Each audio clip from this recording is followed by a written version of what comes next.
I saw Send Help on Sunday. That was really fun. Oh, yeah. You liked it? Yeah, I saw it at Nighthawk. For once, Nighthawk had an open caption time that was not sold out. How were your chairs? They were too far back Like, for the screen? from the screen. What do Yeah. you mean, how are my chairs? They're so uncomfortable to me. Oh, they were fine to me. Like the Nighthawk ones. That's like the Spirit Airlines of chairs. There's like no padding on them. You're right. The floor is not raised, so I was like, okay. And the screens are quite small there and very high up. Yes. Like, did you find that? We went and saw Paddington 3 there during the Alamo strike. And I was like, this is egregious. It was like, just I was strange. like, my neck hurt from like looking up. I didn't have to look up. I had to look straight ahead, though, and then, like, tilt my head a little to the left. Right, because if someone tall sits in front of you, Someone was in front of me. that's so annoying. Honestly, it was fine. We saw Send Help, which is a fun movie to watch. Yeah. And I had my bag of mini M&Ms I snuck in, so I was just snacking on those and laughing. Okay, good. So Not to slander Nighthawk, but I am a Nighthawk hater. I hate them because they never have good open caption times. And their food's bad. So Oh. 2 things. The bar is cool, though. The bar is cool. I've only been to Nighthawk one other time, and that was several years ago when the movie The Menu was in theaters, which was great. It's a fun one. So I went to see The Menu, and I ordered myself a burger, not realizing that the last scene of the movie is when Ralph Fiennes makes a burger for Anya Taylor-Joy. And as I'm eating the burger and watching Ralph Fiennes make a burger, I was like, this is prophetic. It was Hey. really cool. Can I correct you on something that's going to blow your mind? Yeah. It's pronounced Rafe. No, Rafe Fiennes. Rafe. Yeah, That's upsetting. I know. That's almost why people say his name is like a whole, Rafe. like first and last name together. What Rafe language Fiennes. is that? Is that He's French? British. Speaking of Rafe, though, ugh, I hate it. Sorry, I got full body chills. Hi, Ozzy. Hi. The cat is still here menacing us, so if you hear pitter-patter, that's still from the cat. Hi. Okay. Oh, you're gonna Oh, say he's on the something. mic. Oh, Cat on the mic. do you want to get to the show?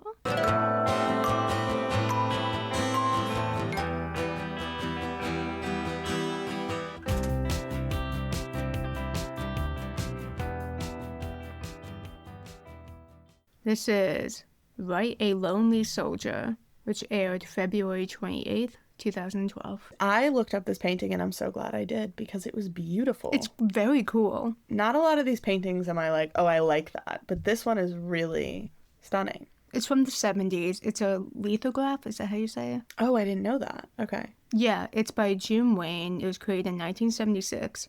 And she did a series of art using old photos of her mother. So this is actually a picture of her mother in a wedding dress. She's holding a bouquet, and it's set against like this gradient background of pinks and grays and yellows Yeah. and greens. It's beautiful. Basically, her mom was like a wartime bride. She married a soldier she barely knew, and I think he went out to fight in war. I assume World War One. Because June Wayne was born in 1918. But anyway, she was very cool. She was a big artist in the feminist movement. She was also very into science. Some of her best friends were scientists like Jonas Salk, the inventor of the polio vaccine. Holy shit. Yeah, she sounds awesome. There is no question as to why this painting was chosen. Is someone writing a lonely soldier to a lonely soldier? This episode opens on Bay. Actually, she makes like kind of a funny joke. She walks in, said she knock goes, knock. Actually, blink blink. That's cute.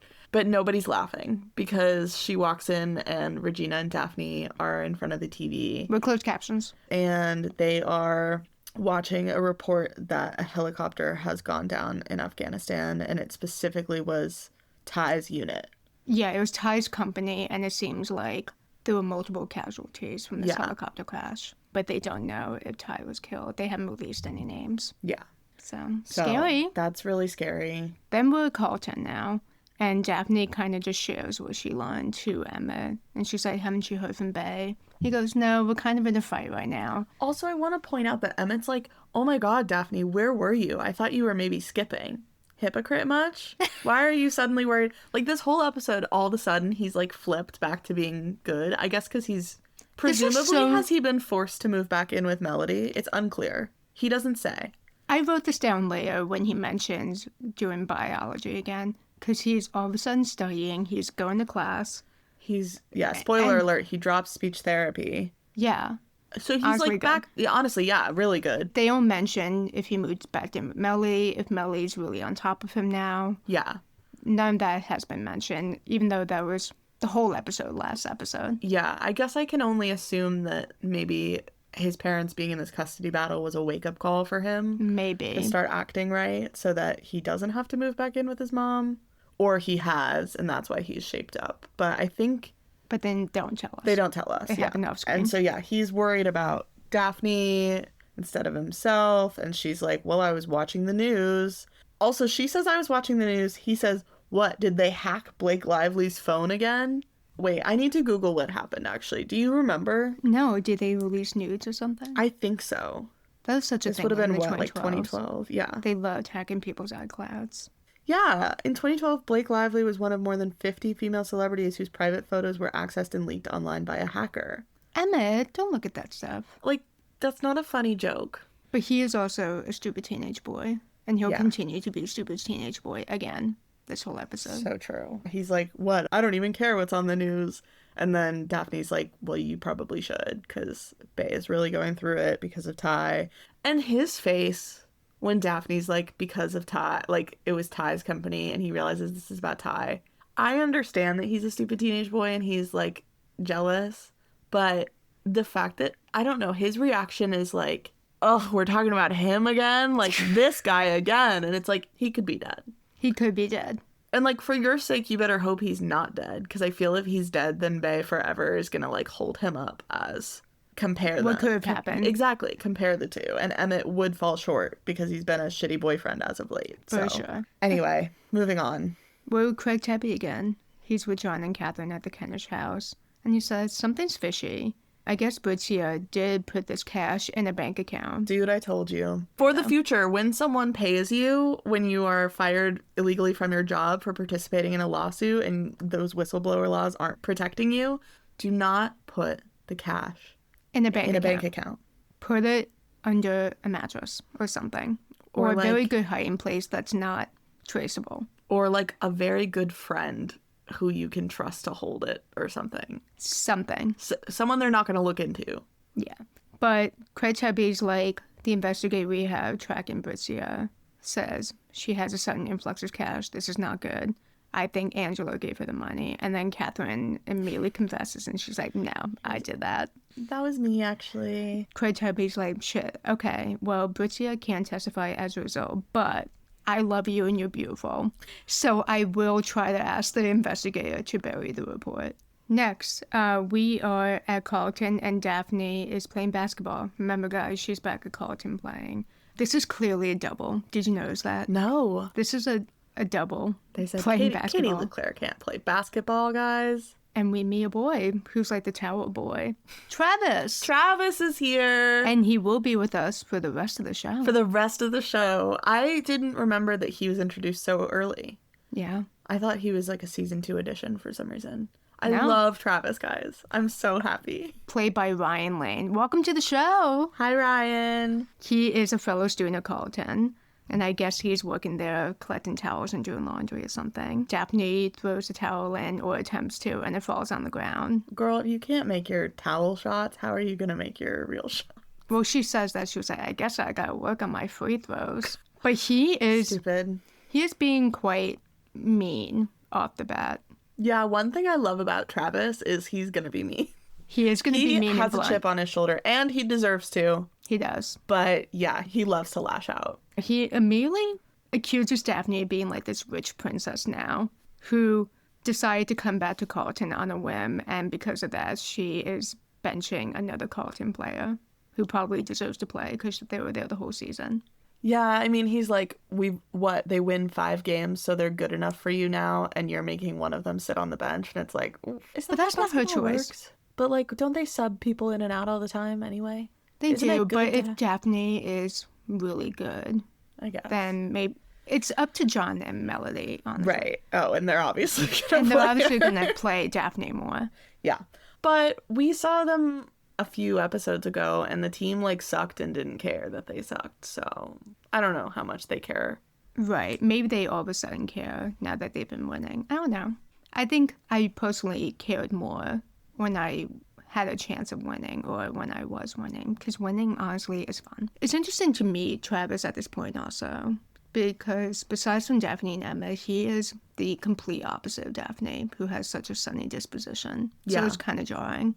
Yeah, I agree. He's a really good counterweight to her. But Daphne storms out of the gym after Travis was mean to her, and she bumps into the principal, who is hearing, guys. She is hearing. The actor is hearing, and she's a hearing person.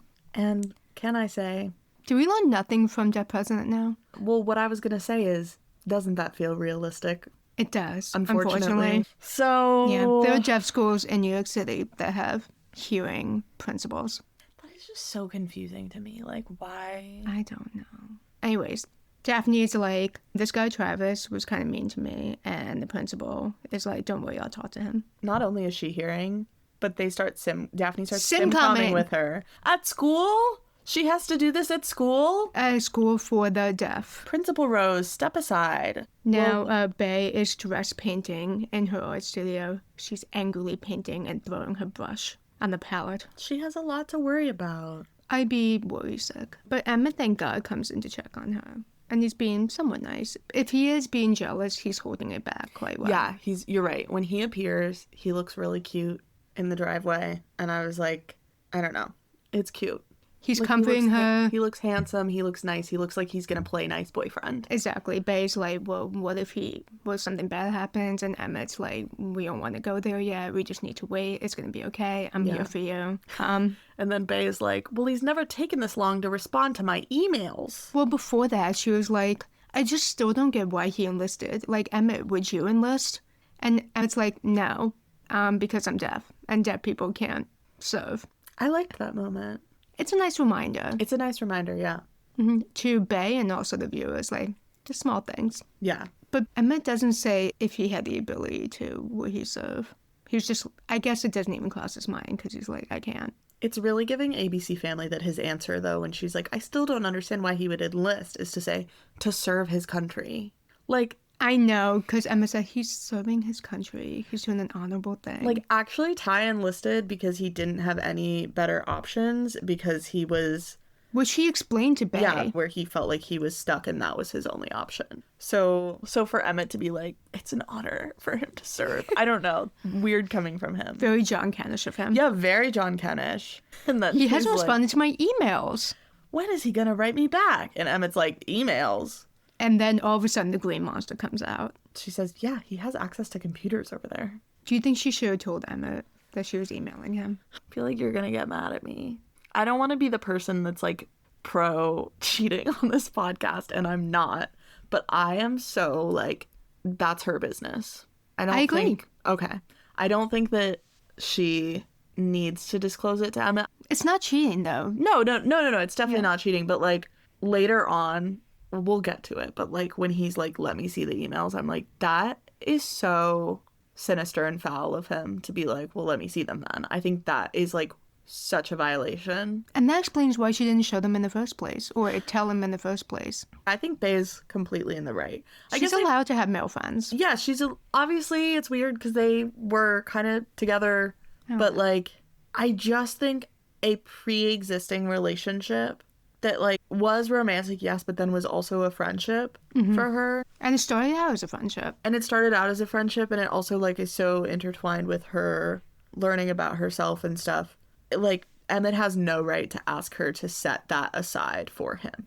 No, I agree. And I think if he has a problem with her still being in communication with him, like he can be like, okay, I don't want to be in this relationship anymore. But I don't think in that relationship he can be like, my boundary is that you can't. Yeah, that's not a boundary. Yeah, no. Boundaries are things for you. You can place boundaries on yourself. They're not But for not on other the other people. person. Just for the record, guys. But yeah, so that's how I feel. I don't know. For some reason, I thought you would disagree with me.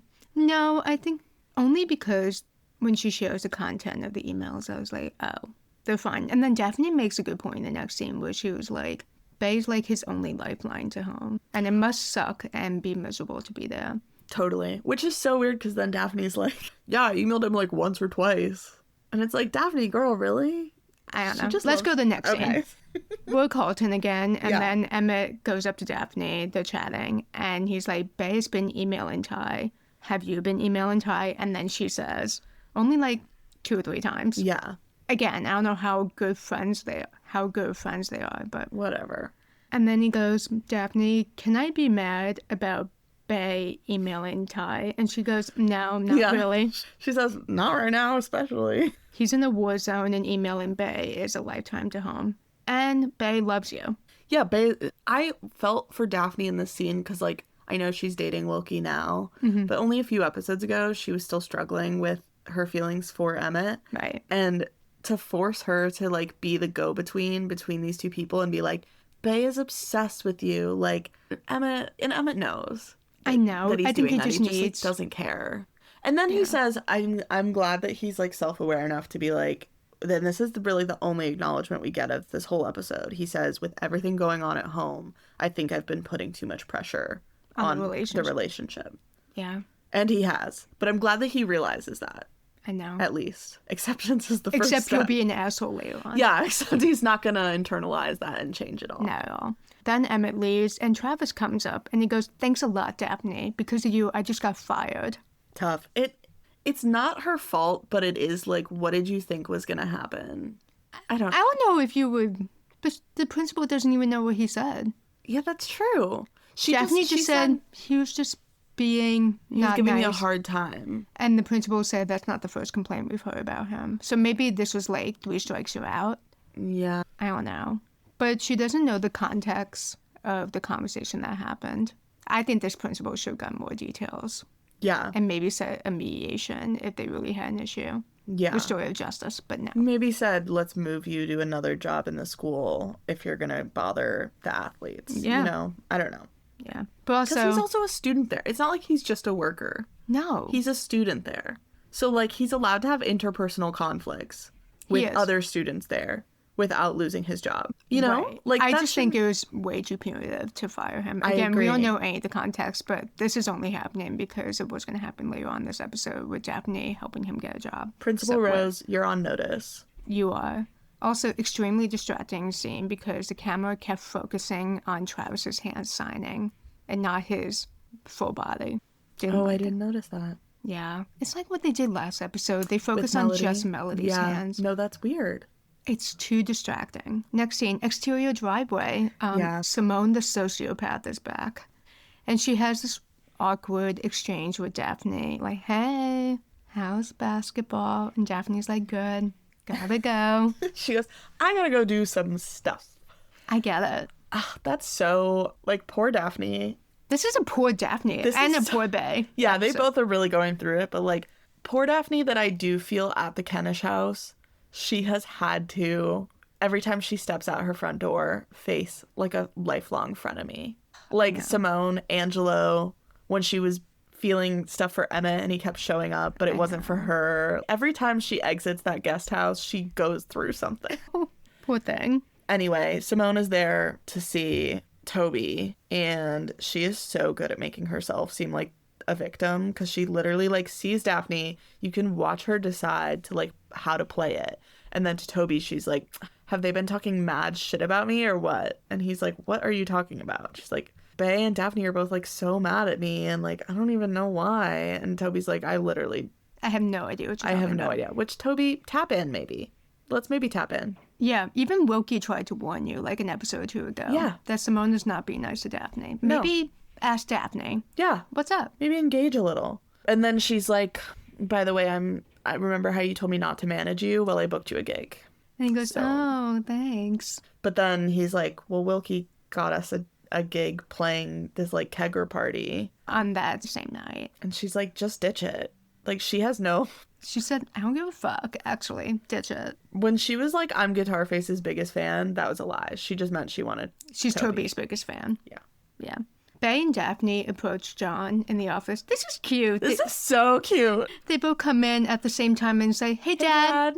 Wait, we should try that again. In sync. Ready? 1, 2, 3. Hey, Dad. Oh, that was good. It's really sweet and, like, from different doors. I know. Also, I love John's office. The set of his office with all the different doors. It's great. Quite a fan. Although, not to say it's not only his. I've seen Catherine work in there. Yeah, it's the family office. It's a family office. But John is quite pleased. She's like, oh, my 2 daughters. Yeah. Hi, what's up?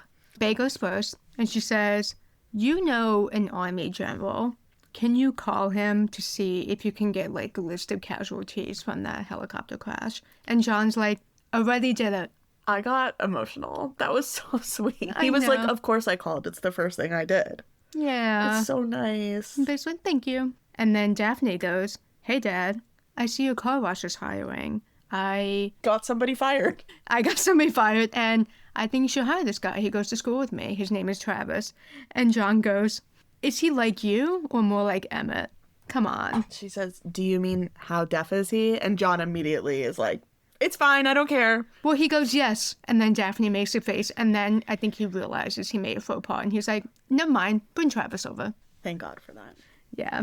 John is not singing at all here. He is lagging. No, and they acknowledge it a lot later I in the know. episode. I know. Next scene, we're back at the Kennish house, and Catherine, the detective, she's going through the lawsuit documents, and she's like, sleeping. wait a second. How did Angelo know to go to Britzia? And why did Britzia admit the truth to him? And Catherine's like, maybe it's because Angelo's hot. And John's like, he's not that hot. And she goes, He's pretty he hot. is. Yeah. But she's like, I have an idea. I'm going to go meet with Angelo's attorney, and I'm going to bring Craig Tepe with me. Next scene, Bay is continuing to sulk in her art studio. And Yeah. Emmett comes in, and he's like, I have a gift for you. It's a book about a girl who time travels and hunts demons. I looked it up, and this book is not real. Okay. I love that they made one up because we get a full shot of the cover. Yeah, and this character has massive honkers. Just like huge. It's huge really boobs. giving teenage boy book. Yeah, I just wrote like, how nice, Emmett, that you got a present for yourself, basically. Like, I think it's like to be like, I got you a gift in your time of need, and it's this book that I like that I want you to read. It's like, okay, thank you. And I think Bay catches on. She's like, Thanks. It's a scarf. Thanks. but then John comes in and he's like, great news. Ty is fine. Yay. Yay. And now this gives Emmett full reign to be an asshole for the Yeah, rest of the you watch episode. it like switch. And John's hugging Bay, and so he can see Emmett, and Emmett's like sitting there sulking and goes, I'm so happy. Does he wish he died? That's the thing that I'm like, what was he hoping the outcome would be? Or is he maybe just realizing, like, now that Ty is fine, I can start fighting with Bay? Pretty much exactly what's going to happen. Yeah. Okay, car wash time. John is showing Travis the ropes, and Daphne is there interpreting for Travis. Big sigh. This was tough. This is a tough scene. And John's like, you got it? And Travis signs, I think if a baseball player can do it, so can I. But then Daphne's like, shut up. And what she interprets back to John is, he loves your baseball logo. Fair. But then Daphne, you notice, is struggling to interpret for Travis because John is still, after all these months, facing away from the two of them. Yeah. He's not. It surprises me considering he's been coaching at Carlton every day, interacting with Melody, who is fully deaf. Right. So I'm like, Yeah, like, how is he at Carlton all the time and not picking up not more? picking up more signs. Not even just the social norms of an environment like that. You know what I mean? Like, And the actual answers that D.W. Moffat really struggled to learn sign. yeah. He apparently was the character that struggled the most. So that is why. But it doesn't track with John Canish's character because I would argue that he is interacting with the deaf community maybe the most. The most. He's But I at feel Carlton like- School for the Deaf every day. Yeah, but I do think that John, being like an old white Republican man, he is like stuck in his ways. So I do feel like he would just be like, well, why would I accommodate for them? Because they can accommodate for me. Right. I have You another know? question for you. Yeah. Have you ever seen a straight hearing man at the Sign Language Center where you learned? Okay, yes, actually. How many? We had 2 in our last class. Well, maybe 1.5. A and I have Bisexual king. A and I have been like in our years of learning sign, we have never seen a straight man in class. Interesting. A straight hearing man. Well, Parlo was there. He Not kinda in my counts. class. No, I know. But in mine, I'm saying, so counting him, I guess 2.5. Yeah. Okay. Yeah. But yeah, it's mostly women. and It's mostly it's women not and men. queer people. Yeah. Queer non-binary trans people. A and I have this theory that one, I think women tend to do more service jobs like nurses and teachers, and then therefore they're more likely to interact with people who are disabled or children with disabilities or whatnot. And then they want to learn sign. And also, I think they're more empathetic. So, Yeah. yeah. And then my other theory was that I think straight men tend to underestimate how difficult it is to learn sign. I think a lot of them are like, oh, this shit's going to be easy. And then maybe they sit down for one class and they're like, oh, never mind, this is stupid. That's totally possible. Men tend to have less hobbies, and like the classes are pretty involved, so like you are committing. To 2 hours a week. I would also say ASL is a very expressive language. It's a very there's a lot of physicality involved, and I think men are socialized not to be so expressive. yeah, so I think it is hard for them to engage in that, Yeah, for sure. which is a bummer because it would be probably very beneficial. I can't believe I'm saying this, but we need more straight men learning sign. We need more straight men in this space. Get them in here. I know. But I guess for those reasons, it makes sense to me that John is still, for his character, despite all of the reasons he should be better at this, it makes sense to me that he's still struggling For and sure. making it harder for all of the deaf people in his life now. Yeah, he's a big masculine baseball player. I think it is hard for him to be expressive. Absolutely. Speaking of men that suck at sign language, Wilkie comes by, gives Daphne a kiss, and Daphne's like, Wilkie, meet Travis. Travis, meet Wilkie. Hello. and Travis signs so slow. Nice to meet you. So slow. And Wilkie goes, what's that? What did he say? What did he say? And then Travis says what we're all thinking, which is, so you're dating a hearing guy and he hasn't even bothered to learn nice to meet you? I feel like they teach that in kindergarten. Like, Literally. And Daphne Daphne's like, not now. What does she say? She's kind of this just is a like, sore stop spot that. for her. Yeah, she's just like, whatever. Yeah. Why are you booing him? He's right. He's so right. And then to make matters worse, Wilkie goes, oh, you? And he points at him, two, like, and holds up two fingers. Yeah. Not ASL, guys. No, He's miming. it's insulting. It is. And then he picks up Daphne. They go out somewhere. And Daphne's pouting. But he's right. He's right. And But this is honestly- something she's been, like, putting off a little bit. What I really liked about Travis enjoying this episode is that his arc of us getting to learn about him more also really interacts with Daphne learning about herself more and her interaction with the healing world, and also her relationship with Wilkie. Yeah, Travis really holds up a mirror for her. Yeah. Daphne and Wilkie, they go from the car wash on a sandwich date, just a sandwich in the park date. Yeah. This show loves to put couples, be like, what should they do for a date? Sandwich park. Honestly, great date. I feel like I'm not doing enough sandwich park dates. They're on this date, and Wilkie's trying to tell Daphne about something. I don't About the even- Guitar Face gig. Right. He's like, I want you at the gig. And she says, all I got from that was Saturday and a lot of pulled pork sandwich. Because he's He's, speaking with his mouth full. yeah. Don't do that. Don't do that on First a date. of all, it's rude. regardless. It's rude and also not accessible. And also not sexy. No, pulled pork. You're on a date. He's telling her about the gig, and then Daphne is telling her about basketball. And Wilkie is like, that's great. I'm so excited for you, and I'm Can't excited for wait the... to come to your game. Yeah. How come you've never invited me? And it's like, we know why. Well, Daphne's like, I never thought you were interested. And also, Wilkie could just show up. He doesn't have to be invited. No, but I think it's kind of weird to show, like, if you're dating someone Yeah. and they don't invite you and then you, like, surprise them there. I wouldn't like that. That's fair. But But- Daphne rightfully says, like, I thought you had no interest. And she loves to keep her hearing world and her deaf world separate. Very separate. It's true. So, and he says, of course I'm interested. I'm your BF. And she goes, my what? And he says, biggest fan. Duh. What did you think it was? Okay, are they not boyfriend girlfriend? I guess not. I guess we haven't really seen them do a lot of dating. So, Not really. All right. I mean, honestly, maybe good for Daphne that they're like taking things slow.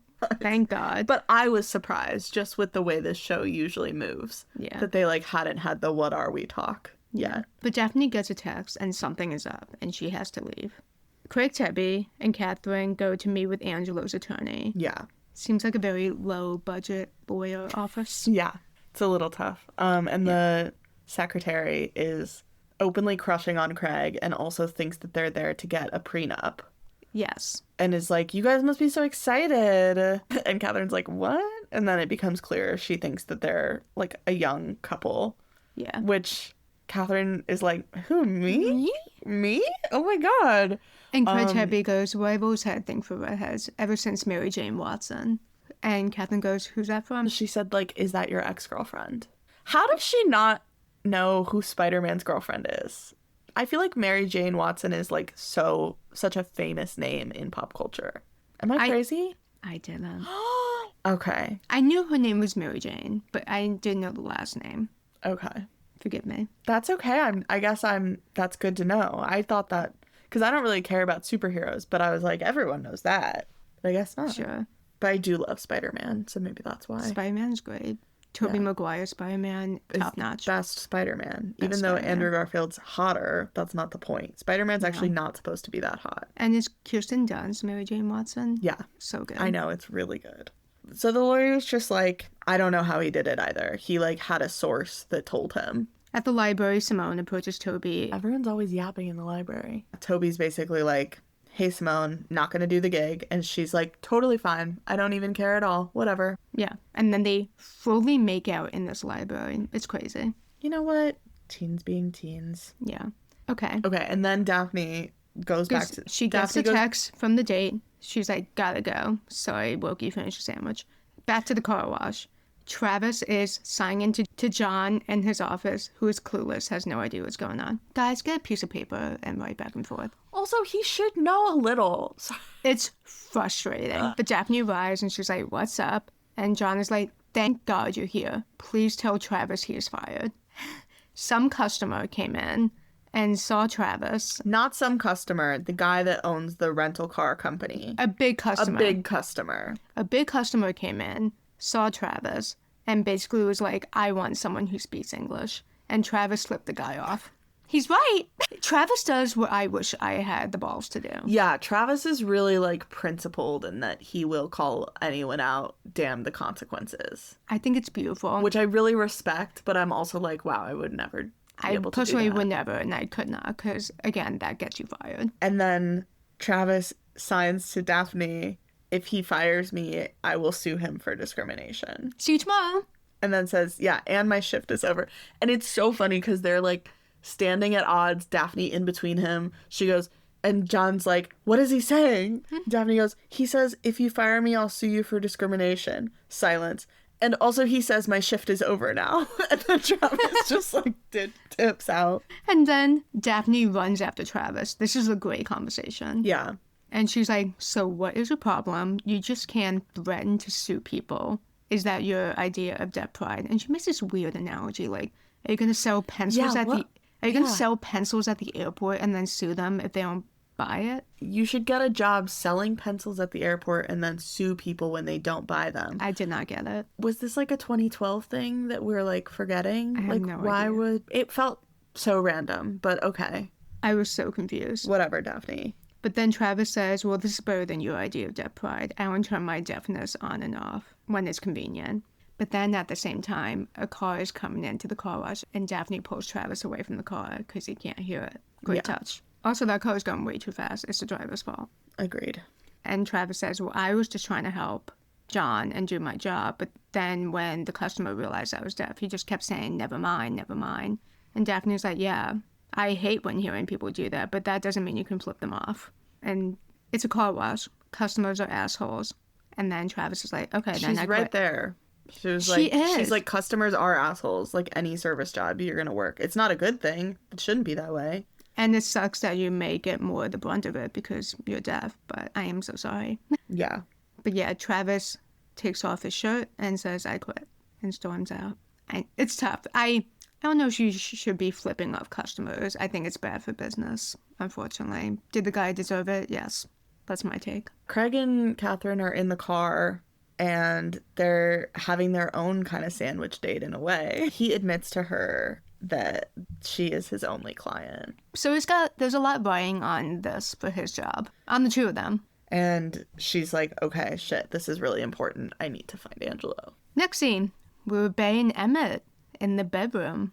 Don't say it like that. Okay, next scene. There's nothing sexy about this scene. You're right. We're Bay and Emmett in the bedroom, but she is showing him her sketches for his new motorcycle that he's building.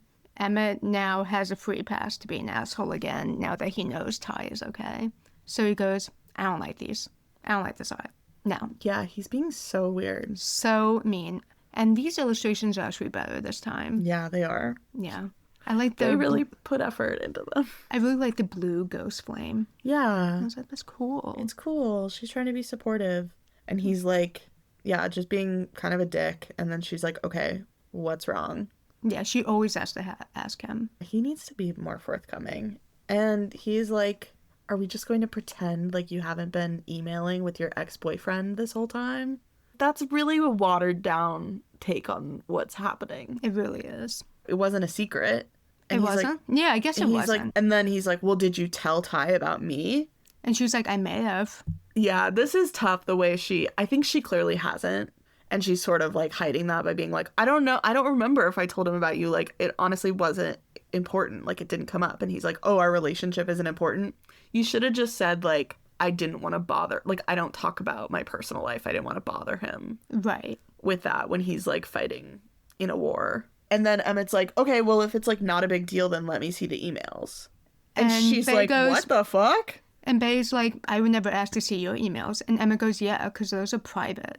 But then Bay gives in. You can really see, like, her head is spinning. And she's like, okay, here's when he talked about his meals. And here's me talking about my physics test. And then one email does come up, and it's Ty sitting on a tank. And the tank displays Bay's street art, which really sends Emmett over the edge. I Yeah, also want to because- note that the Photoshop of Ty on the tank was wild. His head is like 4 times too big for his body. Yeah, it's not a great image. Also, the like axe girl is like not on the tank. Like, it's so No. like pasted. The image is so pasted over the picture of the tank. I will give Emmett this. When they're first doing the street art together, she does say to him, like, no one else in my life knows about this. And I remember at the time even being like, that's not true, Bay. Because Ty Oh. knows and he's just left. I didn't know Like, that. she Okay. does deliberately say that to Emmett. And I don't think she was lying. I think she was just meant, like, No one Ty's in my gone life now. here. Yeah, Ty's gone now. That's true. No one in like her current everyday life knows. No, and it's also not entirely the same. Like she said, like, he caught me doing it versus it feels like something her Like and me Emmett confessing. And share together. yeah, You know, it was like more intentional when she shared it with him. I agree. But Ty did help her a lot. He did. They were both quite involved. So I think that was sort of a misrepresentation on her part. And I think Emmett being so touchy about that is probably due to that. Yes. I think he sees it as a breach of trust. Bay and Emmett's relationship right now just feels like a series of breakups and makeups. It's getting to the point where it's exhausting. Yeah. I know they're like never happy together. It's been like 4 episodes of this. Emmett's in a bad mood, and then Bay has to pull it out of him, and then they get into this fight, and then they make up. When they make up, like, nothing gets resolved. No. They're just like, okay. It's just like, okay, let's stop fighting. I guess that's what teens do. It shouldn't be. You guys No. should find common ground. I know.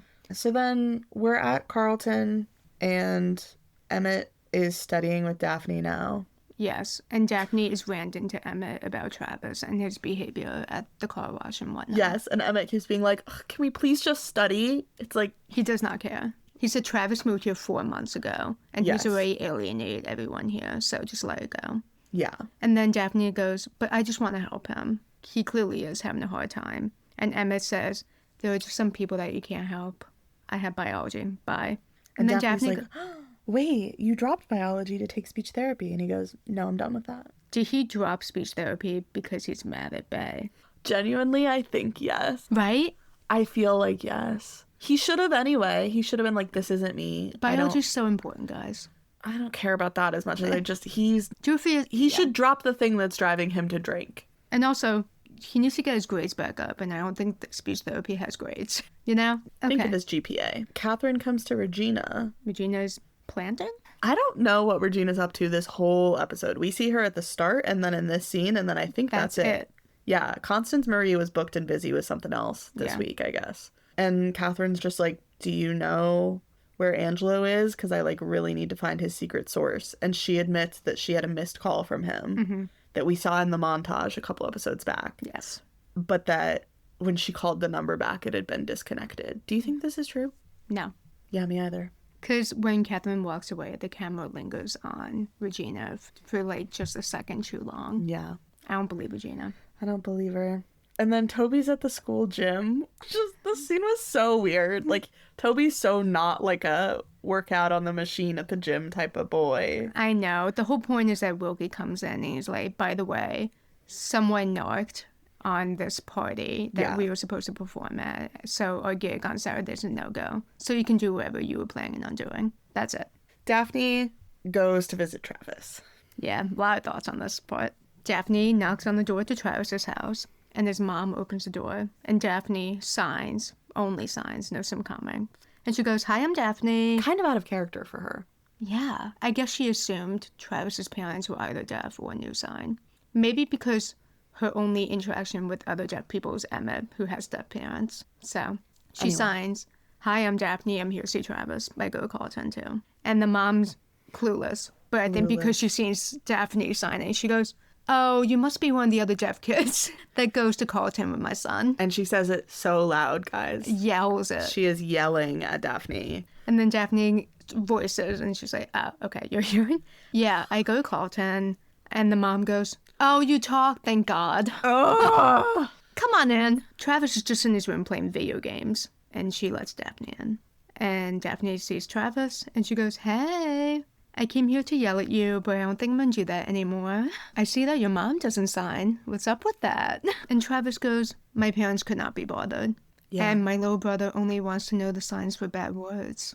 Guys, if you know a deaf person in your life, don't do either of those things. And then she says, "Well, how do you communicate with them?"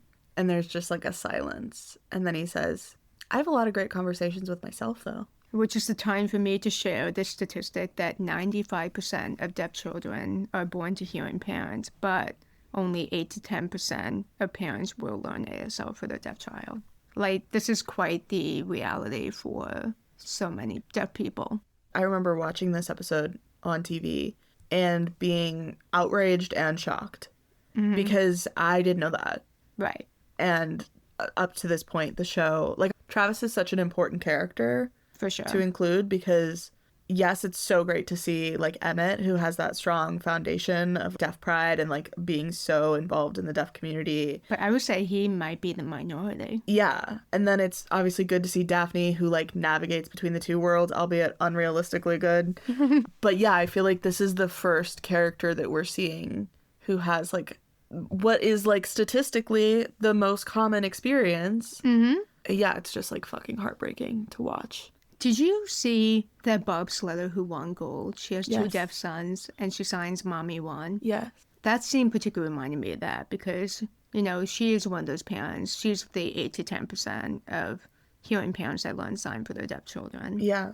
So I think that I was just thinking about that particular clip and how cool that was to see that she learned sign to, you know, meet her children where they're at and to empower them. Elena Myers Taylor. It made me tear up when I saw that clip. Yeah. I watched it on the way here just to remind myself. It's really powerful. So cute. And then at the closing ceremony, I think it's the closing ceremony, or at least when Elena Myers Taylor gets her gold. It's after when she says Mommy Won, but Dad is also signing to the child. And he's like, "Look, there's Mom." And then the kid also signs Mom. There's Mom. So sweet. Sign is so cool, guys.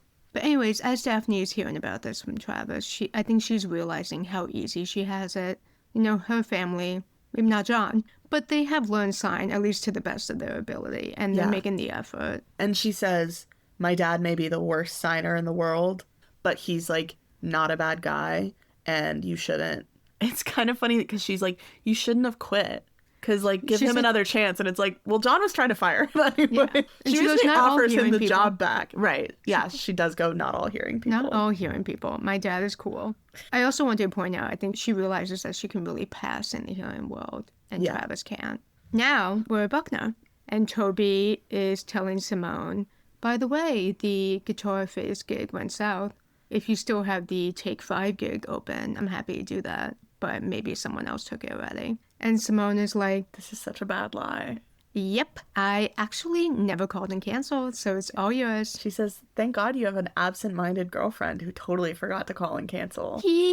And he goes, "Oh, shit, was it you who ratted about the party?" And she's like, doesn't even try to hide it. She goes, "All right, yeah, it was me with the candlestick in the billiards room." And it's like, this isn't funny. Oh, and Toby says, that's not funny. Yeah, he says, honestly, what the hell? and honestly, you're scaring me. Okay, this is the first time he's scared of her. Simone is scary. She terrifies me. She's really scary. Yeah, well, he rightfully walks away. I think he should have just dumped her right there. Me too. Yeah, she says, can you forgive me? And he goes, I don't know. The answer is no. That's weird behavior. Also, because you've already told her to back off about this stuff. So the fact that she can't, she's like a dog with a bone. Also, this is unrelated, but the exterior of this shot is so not on Buckner's campus. Oh, is it not? Like, it's outside their gym, but it's like a public rec center of a park. Sure. Jen, I was shocked. I was like, you guys expect me to think that this is where the new aquatic center is going? Like, there's no way. We're back at the car wash, and Travis knocks on the door to John's office, and John says, come in, but obviously Travis can't hear, so he just keeps knocking. Nice touch. But then John realizes and lets him in. Travis tries to sign. John is clueless, and then he whips out the notes app on his phone. He's literally signing Give Me a Second Chance. It's going so easy. Slow and easy. And then John thinks, you want me to pay you double? Forget it. You're getting that from just 2. And Travis goes, types on the notes app, please give me a second chance. And John is like, okay. Yeah, he says everyone here gets one big screw up. You've already used yours. So like, but like, welcome back. Yeah. And then he says, obviously the rental car guy is an asshole. But you have to be nice to him. But if I have to fucking be nice to him, so do you. Yeah. And it's like, yeah, that's like a fair, like, but part of the fun of a job is to talk shit about the customers behind their back. Travis is going to love that part of the job. And John needs to learn sign so they can shit talk together. So they can shit talk. But Travis says thank you. And John does one sign. He says, you're welcome. You're welcome. Yeah. Okay. And then John goes straight home and takes out his frustration on Catherine. Yeah. He's still really mad at her. I think it's fair. Yeah. I don't know. This is a tough one. Yeah. Catherine's like, are you going to hold this over me forever? And he's like, I'm mad. Obviously, she's working on it because she's like trying to find. Next scene is nighttime and Daphne and Wilkie are making out in his car. And then Daphne decides, okay, time out. I'm going to turn on the car light. I want us to sign. And she's like, let's do name signs first. So my name sign is Daphne, and she shows him the sign. And your name sign is W, and you're pushing your hair back. I cannot believe he didn't know he had a name sign. He does not deserve one. No, he definitely doesn't. And also, Emmett's in his band. Oh, right. Emmett gave it to him. That's crazy. He goes, that's my name sign? He says, isn't it a little vain? And Daphne goes, yeah, you're vain. And he goes, yeah, you're right. And then he goes, well, what if my name sign is like Rock On? And Daphne goes, this is like Liam in episode 2. Yes. Poor Daphne. Or like episode 1. Every time. That's the experience of being a deaf person. You have to explain this and shit to hearing people. But she's like, also dating hearing boys repeatedly back to back. Rich Buckner boys. But she's like, okay, so that's not how it works. You need to get it from a deaf person. You can't just give it to yourself. And then Wilkie's like, but can we go back to making out, please? And then that's Well, she's like, I need you to take this seriously. It's important to me. Right. And Wilkie goes, okay. Well, tell me the sign for let's make out.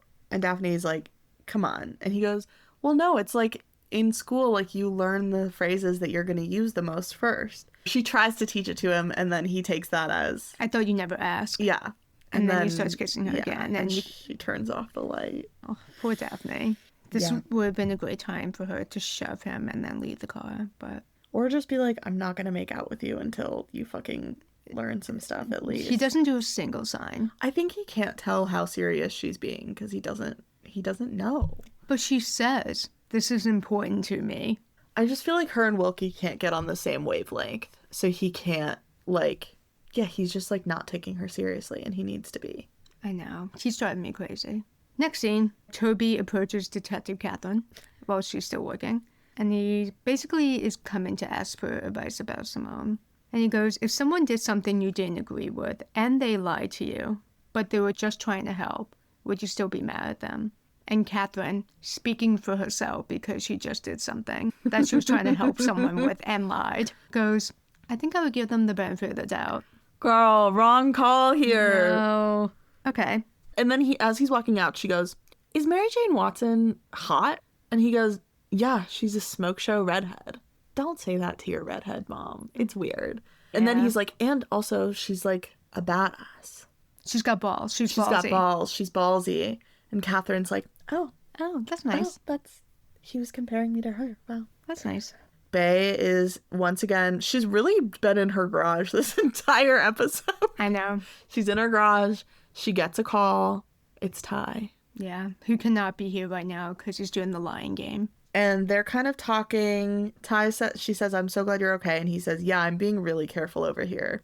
I don't know if that mattered when the helicopter goes down. Like, it's not like they crashed it on purpose. No, I think a missile or something hit the helicopter. Yeah, or the helicopter crashed because, like, something went wrong with the helicopter. Anyway, we don't know the details of that, but I don't know how careful how much control he has. But they're talking. It's a little awkward. And he says, like, I can't wait till I'm back there and we can, like, run around town and put up a bunch of street art together. And Bae's like, I have a boyfriend. And Bae's like, ooh, I know we didn't make any promises to each other, but I think it's good for you to know that I'm seeing someone and that someone is Emmett.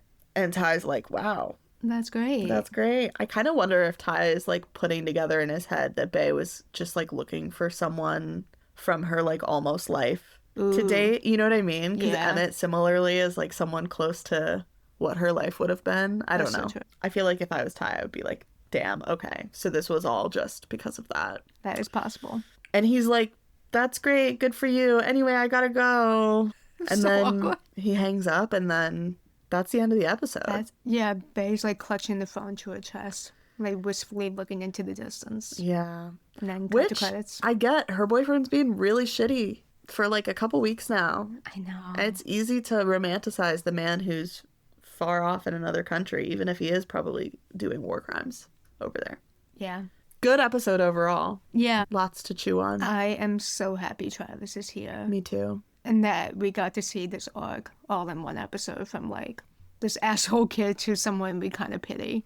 Yeah, like, yeah, I empathize with him so much. And I think we're going to end up loving him, as I did. Yeah, guys, Travis is here to stay. Love you, Travis. Love you, Travis. I wanted to note that Bae is rocking a lot of statement necklaces this whole episode, and they all suck. She's always rocking a statement necklace. They were especially prominent. Like, Oh, they're were they? getting comically larger. They're huge. They must be heavy. She has bad posture. She's slouching Yeah. forward with them. It's the weight of those necklaces. Damn. Well, thank you for listening, guys. Thanks for listening, guys. And we'll see you next week. Bye.